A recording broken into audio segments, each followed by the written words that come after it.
आज हम लोग क्या स्टार्ट करने वाले हैं? क्या स्टार्ट करने वाले हैं? मुगल वंश, है ना। मुगल वंश में हम लोग पढ़ेंगे। अभी तक जितने भी टॉपिक हम लोग पढ़ रहे थे पेट की क्लास में, वो सारे के सारे टॉपिक एक दिन में खत्म कर देते थे। पर ये टॉपिक थोड़ा लंबा है, तो हम कोशिश करेंगे 2 क्लास में खत्म हो जाए, है ना, क्योंकि ज़्यादा डिटेल में जाना नहीं है। वैसे चलता है काफ़ी बहुत लंबा चलता है, लेकिन तुम्हारा पेट वाला जो ज़्यादा डिटेल में जाएगा नहीं, तो उसमें क्या होगा 2 क्लास में खत्म कर देंगे, ठीक है ना। आज हम लोग पढ़ लेंगे बाबर और हुमायूं, फिर उसके बाद में बचे हुए सारे निपटा देंगे, ठीक। तो मुगल वंश की बात करते हैं। मुगल वंश की स्थापना किसने की? इसका संस्थापक कौन है? किसी को कोई आइडिया है? नहीं आइडिया है। इसका संस्थापक है बाबर। कौन है? बाबर। कौन है? बाबर। किसी को इसका पूरा नाम पता है? बताओ, किसी को पता हो अगर पूरा नाम आ सकता है पूछने को। इसका पूरा नाम है जहीरुद्दीन। क्या नाम है? जहीरुद्दीन। क्या नाम है? जहीरुद्दीन मोहम्मद। क्या नाम है? मोहम्मद बाबर। क्या नाम है? जहीरुद्दीन मोहम्मद बाबर। अभी ये जो है हमारे यहाँ का तो था नहीं, बाहर से आया है ना। बाहर से आया तो कहाँ से आया? ये आया था फरगना से। कहाँ से आया था? फरगना कहाँ पड़ता है पता है किसी को? उज़्बेकिस्तान में। उज़्बेकिस्तान सुना किसी ने? उज़्बेकिस्तान की राजधानी किसी को पता है?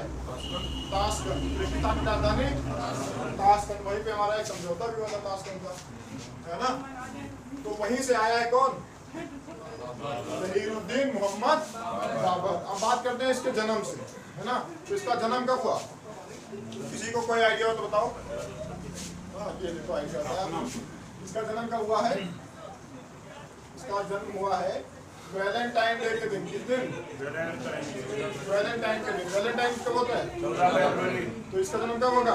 14 फरवरी। अब वैलेंटाइन के दिन हुआ है तो बड़ा क्यूट सा बच्चा होना चाहिए था, लेकिन ऐसा नहीं हुआ। एक खच्चर पैदा हो गया, है ना। गलती से क्या हुआ? वैलेंटाइन के दिन गलती से पैदा हो गया, है ना। क्यूट सा होना चाहिए था पर हुआ नहीं। तो 14 फरवरी 1483 में इसका क्या हुआ? जन्म हुआ। इसके पिताजी का नाम पता है? कौन थे इसके पिताजी? इसके पिता का नाम किसी को पता हो? माता का नाम किसी को पता हो? दादी का नाम किसी को पता हो? नहीं पता।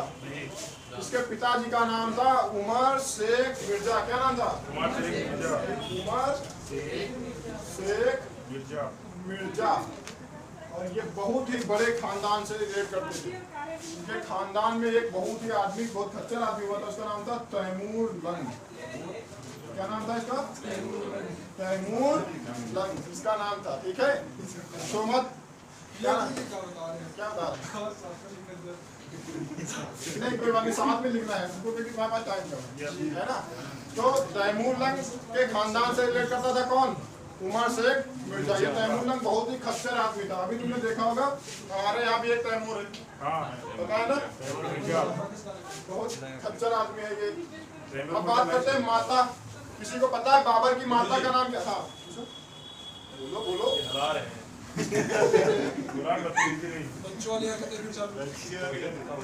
देखो इसकी माता का नाम था, बातें मत करो वरना लाठी भी रखती है मेरे पास। क्या नाम था इसकी माता का नाम? उतलुग निगार खानम। क्या नाम था? उतलुग निगार खानम। और ये भी बहुत बड़े खानदान से रिलेट करती थी। हमने तुमको बताया है एक राजा के बारे में, उसका नाम था चंगेज खान। याद है किसी को? भूले तो नहीं उसको? के टाइम पे बताया था हमने चंगेज खान, याद है? वही वाला चंगेज खान, उसी के खानदान से रिलेट कौन करते हैं? इसकी माता उतलुग निगार खानम। इसकी एक दादी थी एहसान दौलत बेग। क्या नाम था इसका? एहसान दौलत बेग इसका नाम था। और जैसे कि नाम में ही दौलत है ना, तो बाबर को दौलत कहाँ से मिली थी? अपनी दादी से ही सारी संपत्ति मिली थी। पर बाबर उतना अच्छा किस्मत लेकर के नहीं आया था, है ना। इसके पिता भी क्या थे? राजा ही थे, है ना, फरगना के। उसके बाद में ये भी बना, लेकिन ये वहाँ पे ज़्यादा दिन रह नहीं पाया। वहाँ पे विद्रोह हो गया, वहाँ से भागा फिर कहाँ आया? अफगानिस्तान में। और अफगानिस्तान में इसने अपना परमानेंट टेरिटरी बनाई काबुल में, वहाँ रहने लगा। अब ये अफगानिस्तान में जब रह रहा था तो बहुत ज़्यादा लुटेरा टाइप का आदमी था, ये लूटपाट करता था। अभी क्या हुआ, हमारे यहाँ कुछ लोग हैं, उन्होंने कहा कि चलो इसको बुलाते हैं। हमारे यहाँ कुछ राजाओं की लड़ाई हो गई थी आपस में। राजाओं के नाम थे। एक राजा था इब्राहिम लोदी, खतरनाक आदमी था, है ना। उसकी लड़ाई हो गई राणा सांगा से। किससे लड़ाई हो गई? राणा सांगा से हो गई। उसी के परिवार में एक और आदमी थे, आलम खान लोदी। किसके परिवार में? इब्राहिम लोदी के, है ना। और दौलत खान लोदी, 2 आदमी ऐसे थे जो उसके परिवार के ही थे। किसके परिवार के? हाँ। तो आलम खान लोदी कौन कौन थे?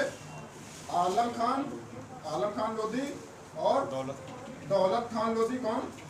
दौलत खान लोदी। और एक थे राणा सांगा। कौन थे? राणा सांगा। इनकी लड़ाई हो गई किससे? इब्राहिम लोदी से। किससे हो गई? इब्राहिम लोदी से। अभी इनको लगा कि क्या फायदा है कि इनसे लड़े, इससे अच्छा है हम एक ऐसे आदमी को बुला दे जो इनसे लड़े और चला भी जाए लड़ा के हरा के इनको, है ना। तो इन तीनों ने क्या किया? एक प्लान बनाया। क्या बनाया? एक प्लान बनाया। इसने कहा कि बुलाओ, किसको बुलाओ? बाबर को बुलाओ। कहाँ का राजा? काबुल का, अफगानिस्तान का राजा, है ना। कहा कि उसको बुलाओ, है ना। और ये कैसा है? लूटपाट वाला आदमी है। इनसे कह दो बाबर को बुलाओ और बाबर को क्या कह दो कि तुम बेटा किससे लड़ लो। बाबर को किससे लड़वा दिया? कहा बेटा तुम आओ यहाँ पे है एक इब्राहिम लोदी। कौन है?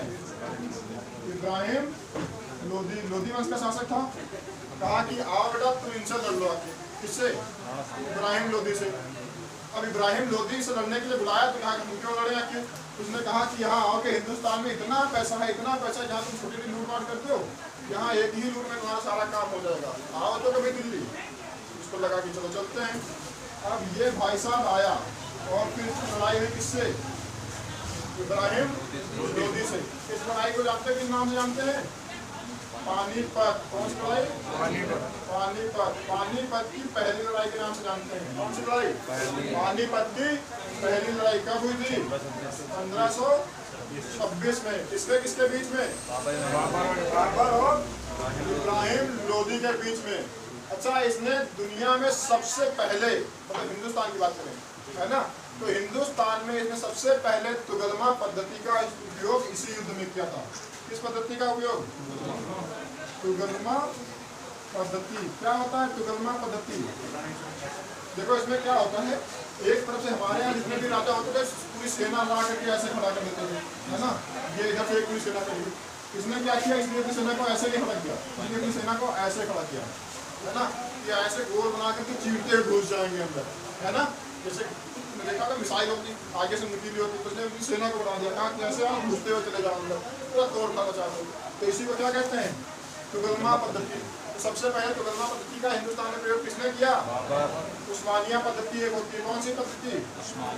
उस्मानिया पद्धति। उस्मानिया में क्या होता है? इसने सबसे पहले तोप का प्रयोग किया। किसका प्रयोग किया? तोप का प्रयोग किया। किसका प्रयोग किया? हिंदुस्तान में सबसे पहले तोप का प्रयोग किसने किया? बाबर ने। किसने किया?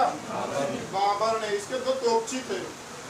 एक का नाम था मुस्तफा खान। क्या नाम था? तोप चलाने वाले आदमी को क्या कहते हैं? तोपची कहते हैं। क्या कहते हैं? तोपची कहते हैं। एक का नाम था मुस्तफा खान और एक का नाम था उस्मान खान। क्या नाम था?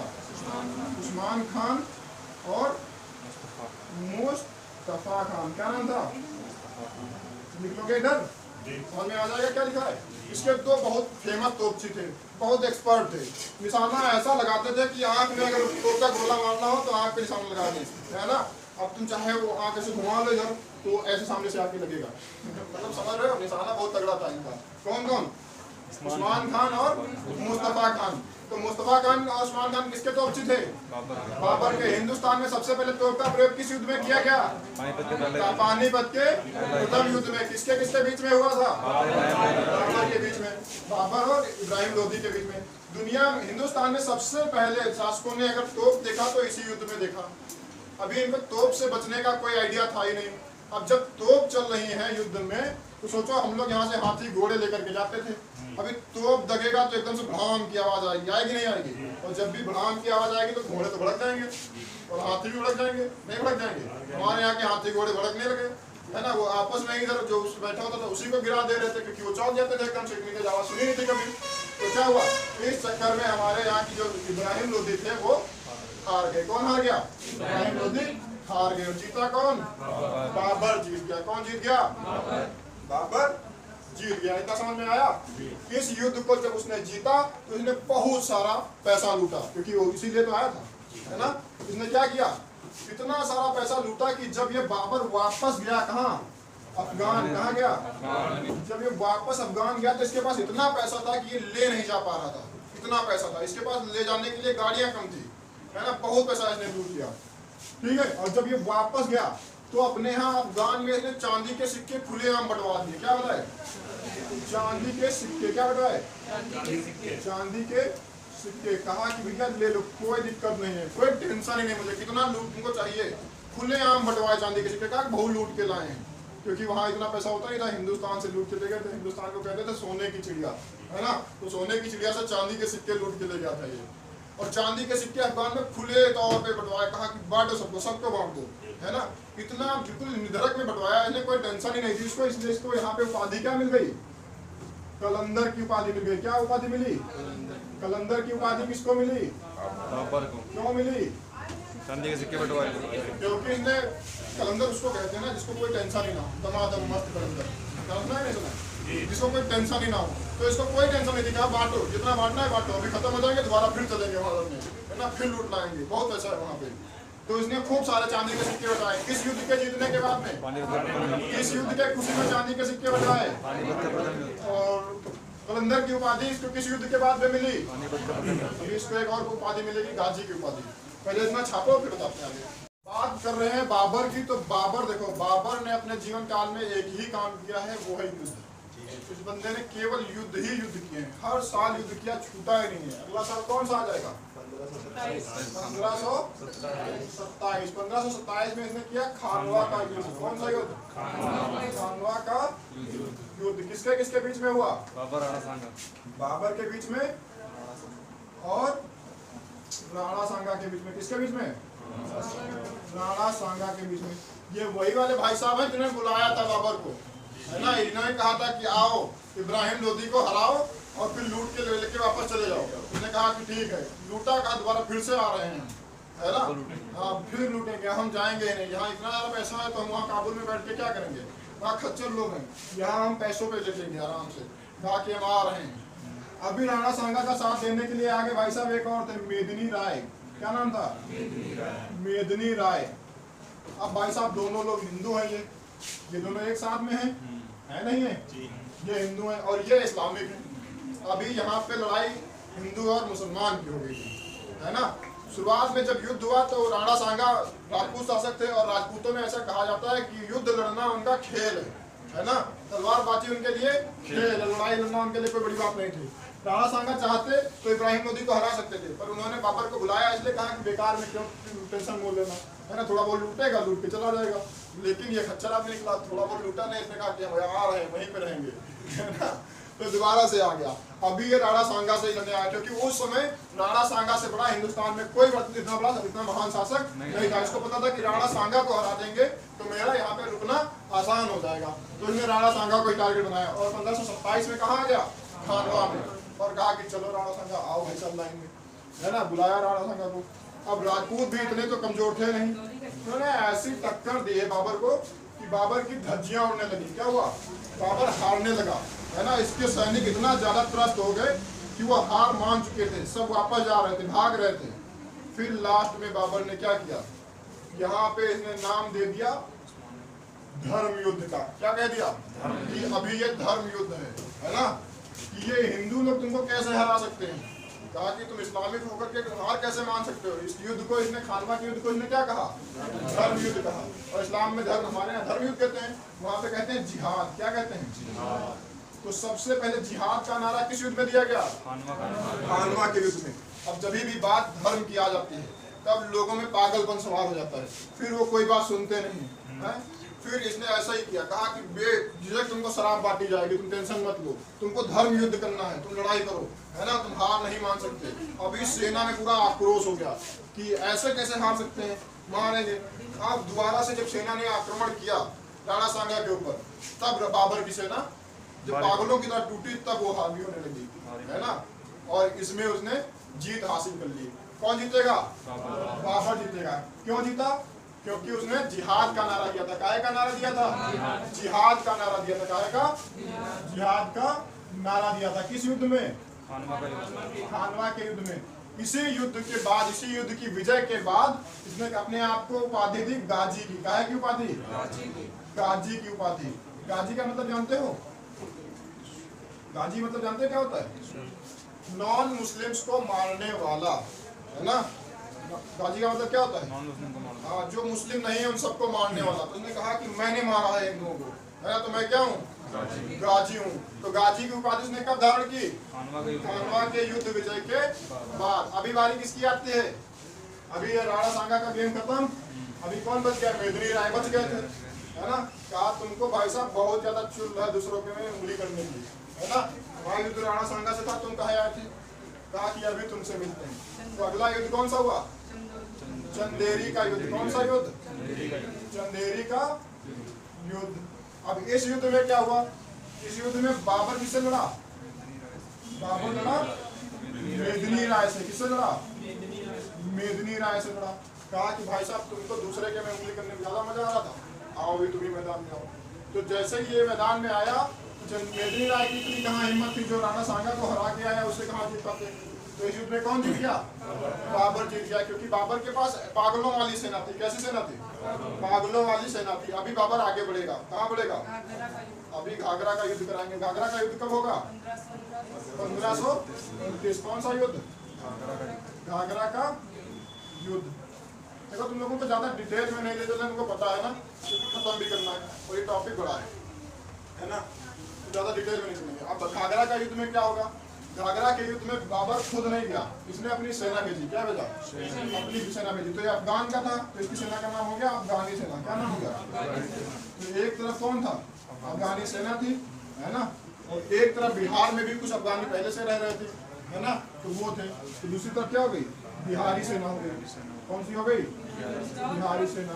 इसमें भी बाबर की विजय हुई। किसकी विजय हुई?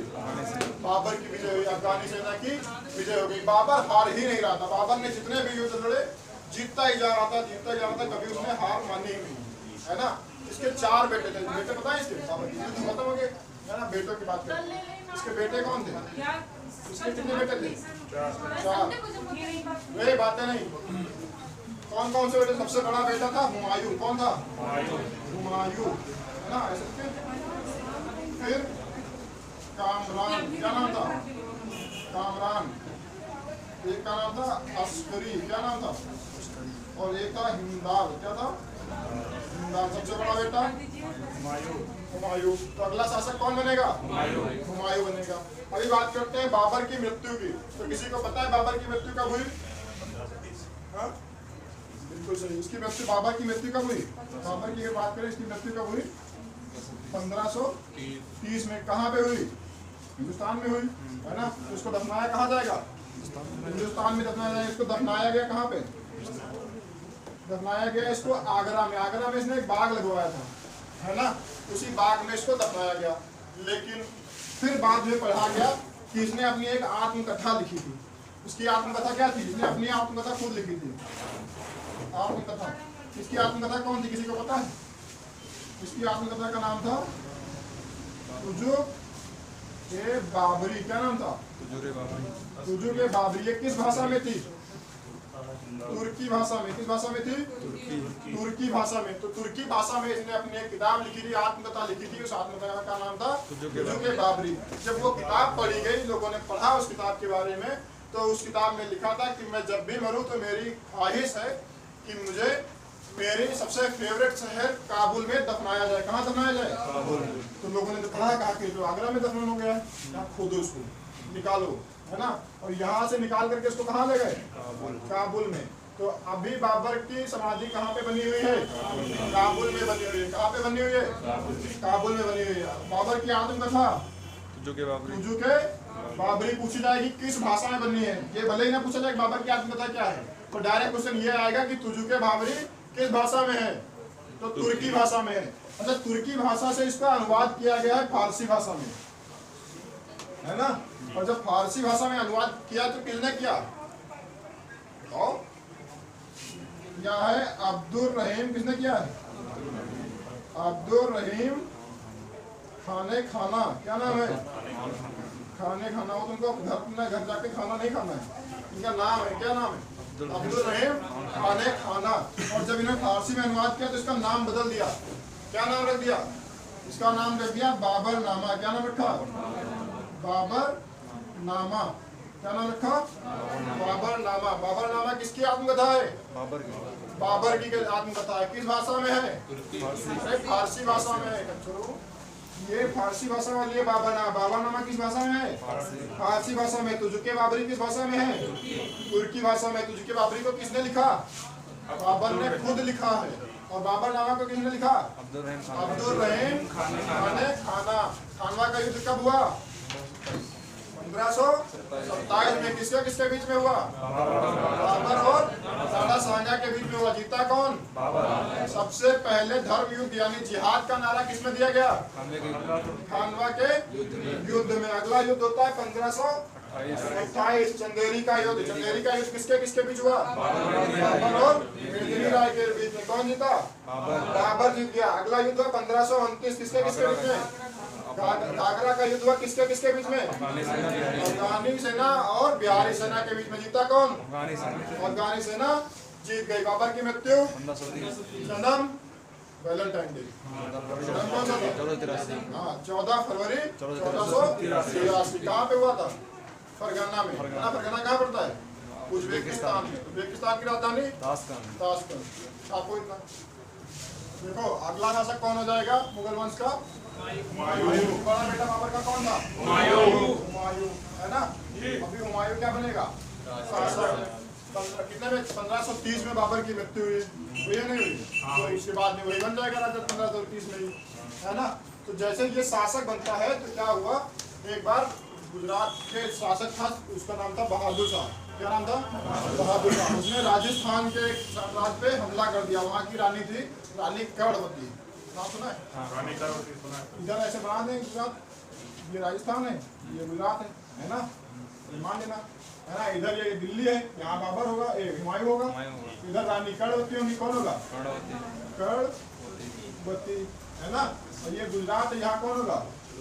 बहादुर शाह है ना। कहाँ का शासक है? गुजरात का। तो ये इधर हो गया है ना।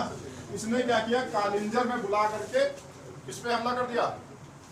रानी कर्णवती के ऊपर हमला कर दिया। किसके ऊपर हमला कर दिया? हाँ ये यहाँ पे कालिंजर है ना। तो कालिंजर में बुला करके रानी कर्णवती पे हमला कर दिया। और यहाँ पे रानी कर्णवती थोड़ा कमजोर पड़ने लगी। तो रानी कर्णवती ने अपना साहस दिखाते हुए क्या किया, हुमायूं के पास एक पत्र भेजा। क्या भेजा? किसने भेजा? कर्णवती ने। किसको भेजा? हुमायूं को। पत्र में साथ ही साथ उन्होंने भेजा क्या? राखी। किसने भेजा? कर्णवती ने क्या भेजा? राखी भेजी। किसको भेजी? हुमायूं को, है ना। कहा कि राखी का मतलब ये होता है कि जिसको भी राखी बांधी जाती है वो उसका भाई हो जाता है। तो भाई का एक कर्तव्य होता है कि वो उसकी रक्षा करे, है ना। तो यही भेजा गया। तो हुमायूं तो इस्लामिक था, वहाँ पे ऐसा राखी वाला कोई त्योहार होता नहीं था, तो उसके बारे में जानकारी भी नहीं थी। तो उसके मंत्रियों ने बताया कि ऐसा ऐसा होता है हिंदुओं में, है ना। जिसको भी राखी भेजी जाती है इसका मतलब ये होता है कि उसने तुमको भाई स्वीकार कर लिया है। और हुमायूं बड़ा सीधा साधा आदमी था, बड़ा, है ना, बहुत सीधा साधा। इतना सीधा साधा कि सोचो इतना ज्यादा सीधा आदमी खच्चर हो जाता है ना। तो ये खच्चर हो गया था, इतना सीधा हो गया था, इतना सीधा साधा कि इसको ज्योतिष में विश्वास हो गया था। इसमें विश्वास हो गया था, ज्योतिष में इसको बहुत विश्वास था, है ना। तो जो भी कुछ भी काम करने चलता था तो ज्योतिष के अनुसार ही करता था। पंडित को बुला करके पूरा दिखवा लेते थे कि आज के दिन कौन सा सही है ना, किस कलर के कपड़े पहने, है ना, किस दिशा में कूच करने निकले, सारी कुछ तैयारी करके जाता था ज्योतिष के हिसाब से, है ना। तो इतना सीधा साधा था। तो इसको जैसे बता दिया गया कि राखी भेजी गई, इसका तात्पर्य यह है कि तुमको उसने भाई स्वीकार कर लिया, अभी तुम्हारा क्या है, मदद करने की तुम्हारी जिम्मेदारी हुई। तो उसने कहा चलो ठीक है। ये चला इधर से, दिल्ली से हुमायूं कहाँ चला? कालिंजर की तरफ, कि चलो चलते हैं वहाँ पे क्या करते हैं, मदद करते हैं चल के रानी कर्णवती की। लेकिन तब तक ये बहादुर शाह जफर बहुत हावी हो चुका था और रानी कर्णवती ने उसके चक्कर में क्या कर लिया, जौहर कर लिया। क्या कर लिया? जौहर समझते क्या होता है? आत्मदाह कर लिया, है ना, कि कोई भी उनके शरीर को छू ना पाए उससे पहले उसको जल जाता है, ठीक है ना, वही कहता है जौहर। तो रानी कर्णवती ने क्या कर लिया?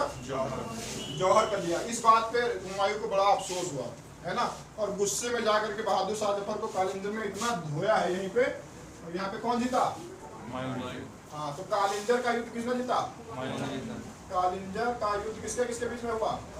हुमायूं के बीच में हुआ, और बहादुर शाह। है ना, और बहादुर शाह, है ना, किसके बीच में हुआ? बहादुर शाह। जीता कौन? हुमायूं।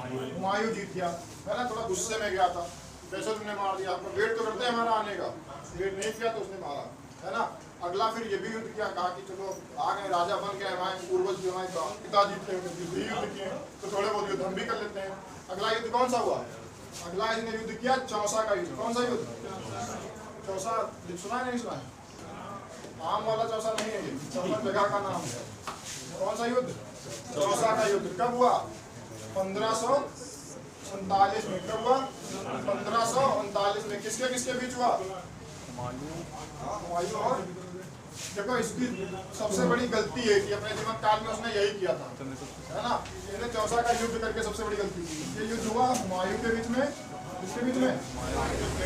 और शेरशाह सूरी के बीच में। किसके बीच में? शेरशाह सूरी। और शेरशाह सूरी तो एक बिहारी आदमी था, क्या था? और इसको ये बात पता नहीं थी कि बिहारियों से चक्कर में नहीं पड़ते, है ना। बिहारी बहुत खच्चर आदमी होते हैं। ये पहुंच गया बिहारी से टक्कर लेने के लिए, और फिर बिहारी ने इसको ऐसा धोया है, ऐसा धोया। इसकी ये इतना खच्चर था हुमायूं, इसको समझो कि ये बिहार पहुंच गया है युद्ध लड़ने के लिए। बिहार चौसा पड़ता है बिहार में, है ना। ये बिहार पहुंच गया किससे युद्ध लड़ने? शेरशाह सूरी से। वो भी इसने मौसम देखा, कौन सा निकाला है? इसने बरसात का मौसम निकाला है। बारिश के दिनों में गया है यहाँ चौसा में युद्ध करने, बिहार में युद्ध करने। वहाँ पे इतना ज्यादा तबाही होती है ना। बरसात के दिनों में बाढ़ आती है वहाँ हर साल, तो ये वहाँ गया था बरसात के दिनों में लड़ाई करने। सोचो कितना बड़ा ज्ञानी आदमी था, है ना। और शेरशाह सूरी ने इसको बचा के रखा, कहा कि बेटा रुके रहो, अभी बरसात और तेज होने दो, है ना। इसको घेर के रखा। थोड़े दिन के बाद जब बरसात तेज हुई तब शेरशाह सूरी ने हमला किया। लेके गया था हाथी वाथी बहुत सारे, है ना। बरसात होने लगी, हाथी वाथी कीचड़ में फंस गए, हो गया, है ना। अभी कौन जीतेगा? शेरशाह सूरी जीतेगा। हुमायूं हार जाएगा। और हुमायूं वहां से भागा। कहाँ भागा? वहां से भागा अपनी जान बचा करके। और जान बचा करके भागेगा तो कहाँ भागेगा? ऐसी जगह भागेगा जहां पर उसको कोई पकड़ ना सके, है ना। उसने देखा एक नदी है। कौन सी नदी? गंगा। इसने कौन सी नदी देखा? गंगा नदी देखा, है ना। और गंगा में कूद गया। कहाँ कूद गया? गंगा में कूद गया।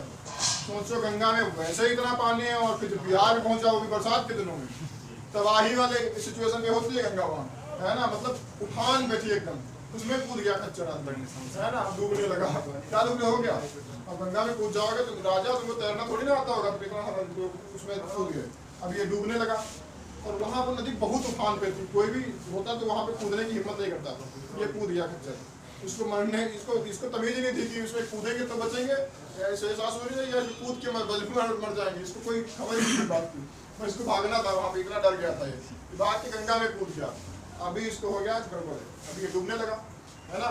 तो जब इतना उफान पे नदी है तो वहाँ आसपास कोई आदमी तो होगा नहीं, पर वो बिहार है, वहाँ सब लोग हैबिचुअल हो चुके हैं इस चीज़ों से, है ना। उनको कोई फर्क नहीं पड़ता।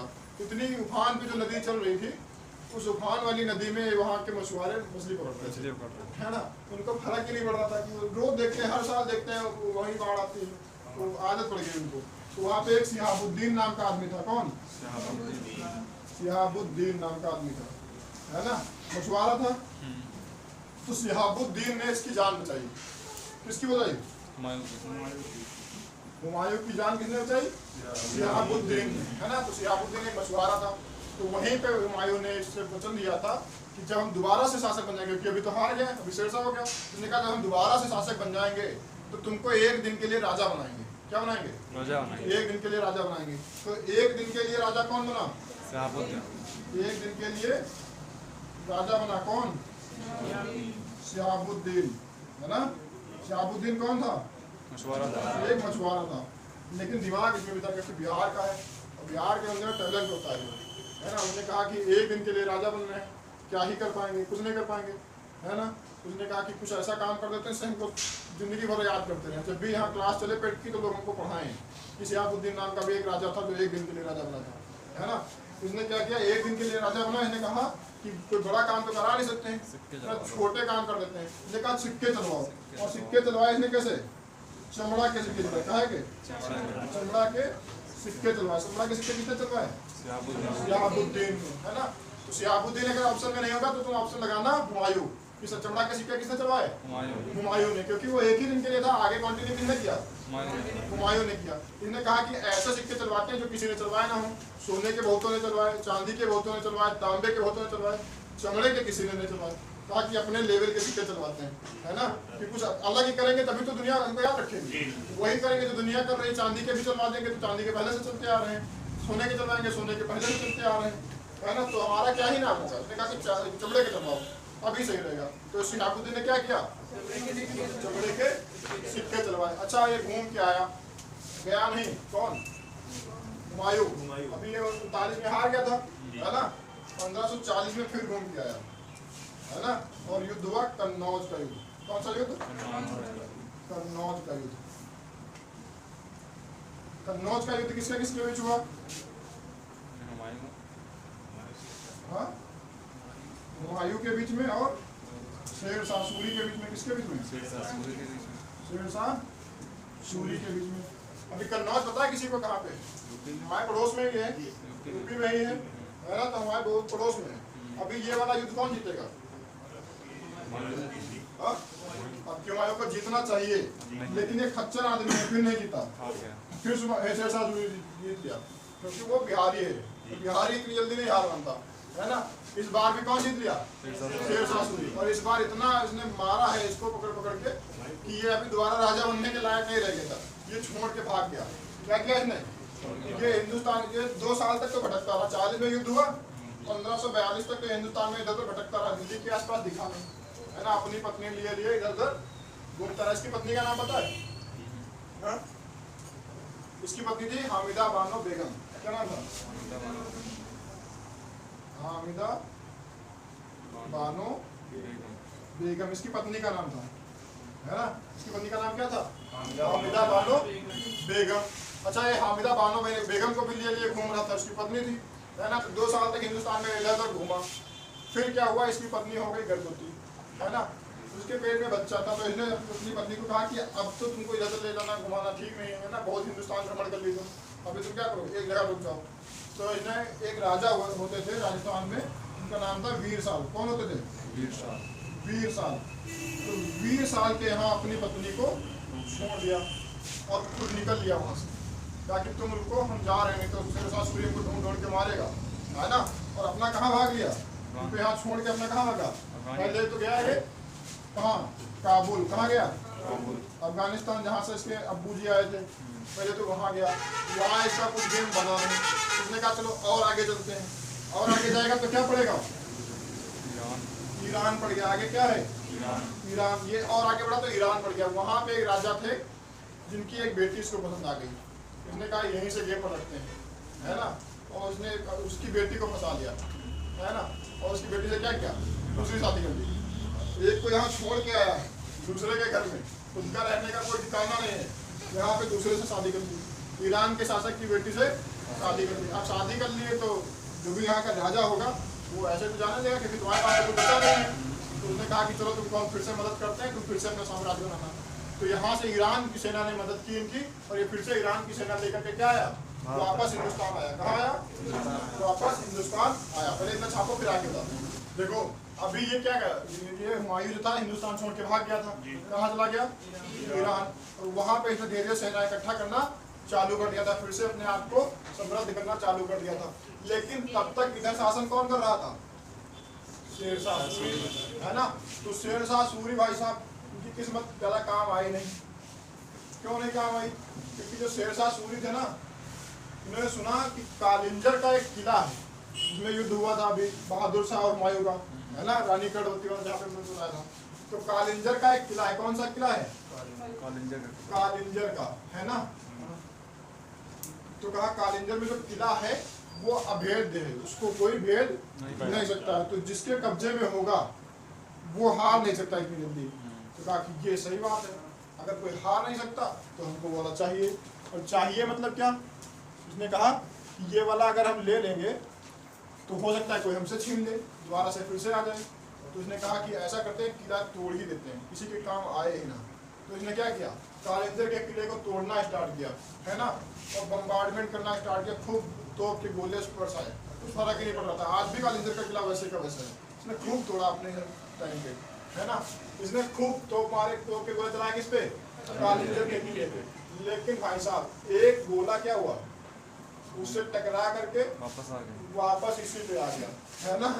और क्या हुआ, शेर शाह सूरी वहां से खत्म हो गए, है ना।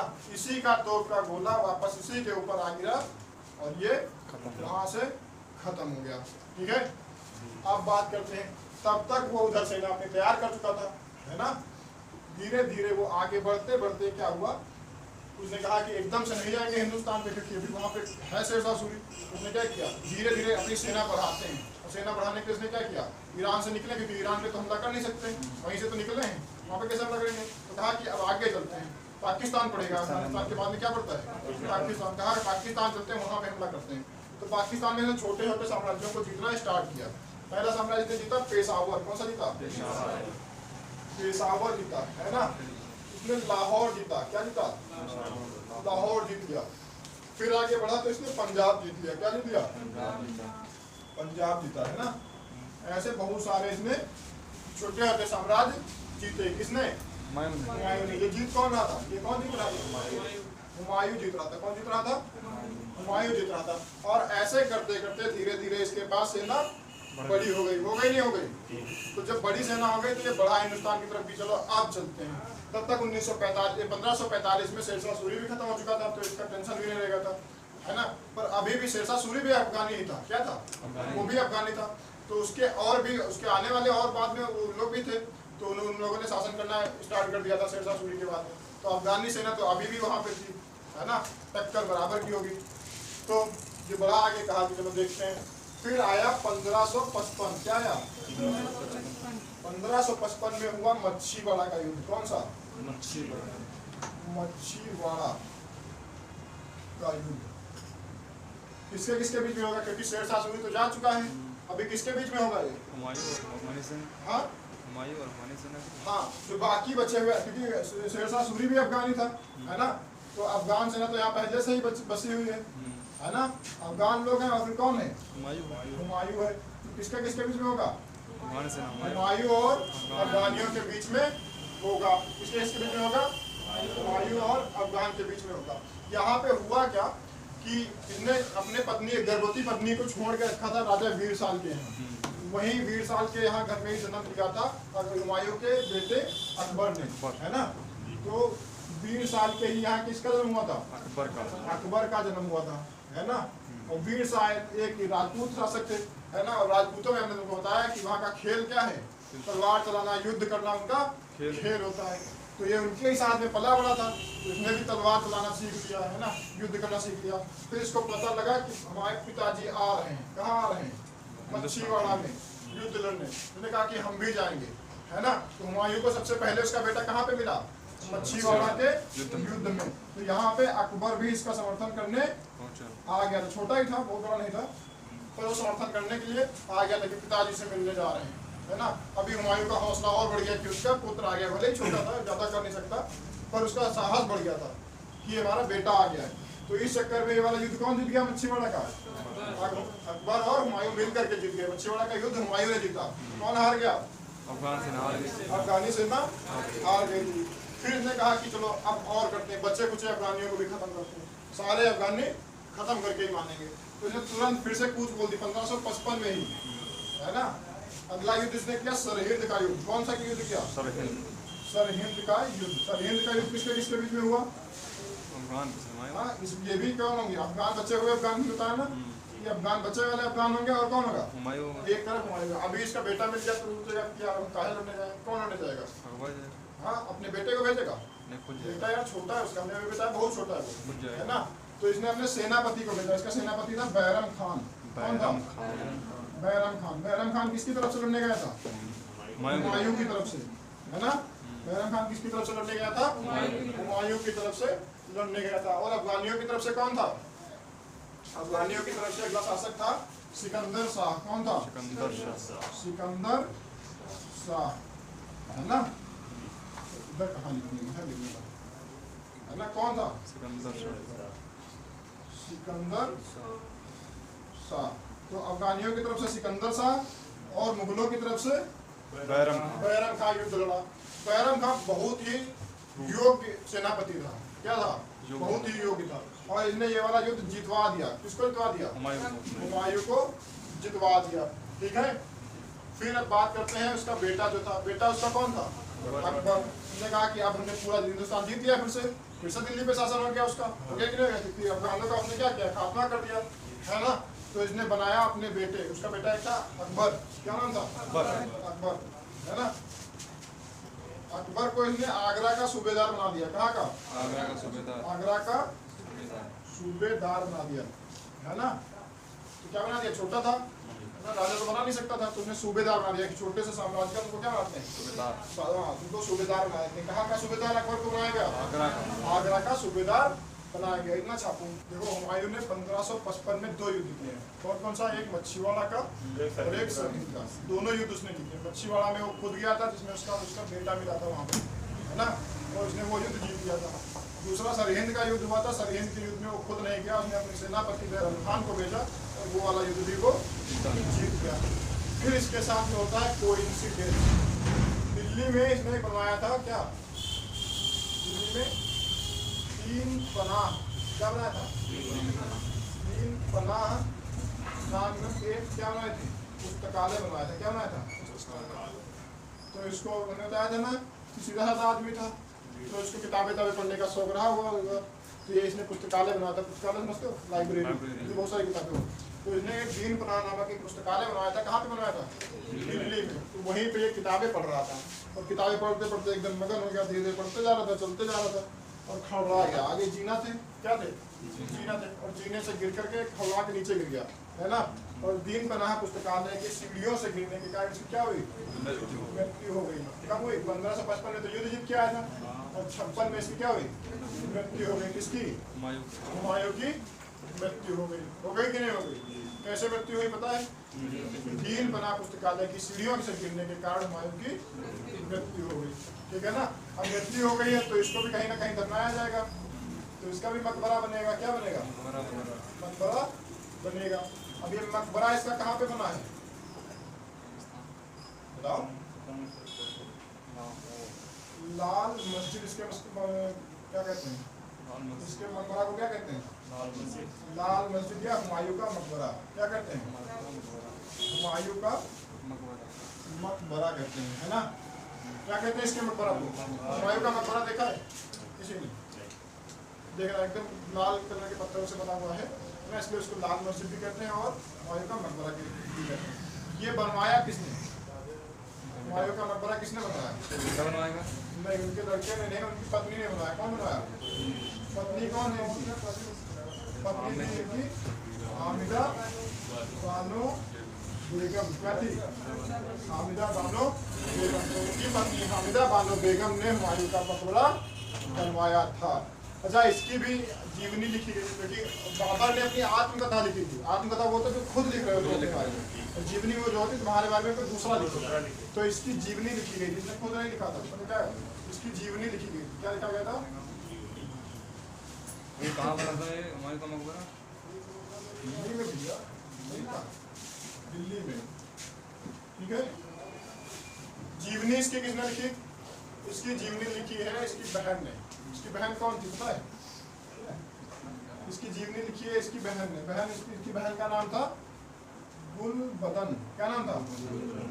गुलबदन बेगम। हुमायूं की जीवनी किसने लिखी? उसकी बहन गुलबदन बेगम ने। जीवनी का नाम पता है किसी को? हुमायूं नामा। इसकी जीवनी का नाम क्या है? हुमायूं नामा। हुमायूं नामा किसने लिखा? हुमायूं की बहन गुलबदन बेगम ने लिखा। हुमायूं का मकबरा किसने बनवाया? उसकी पत्नी हामिदा बानो बेगम ने बनवाया।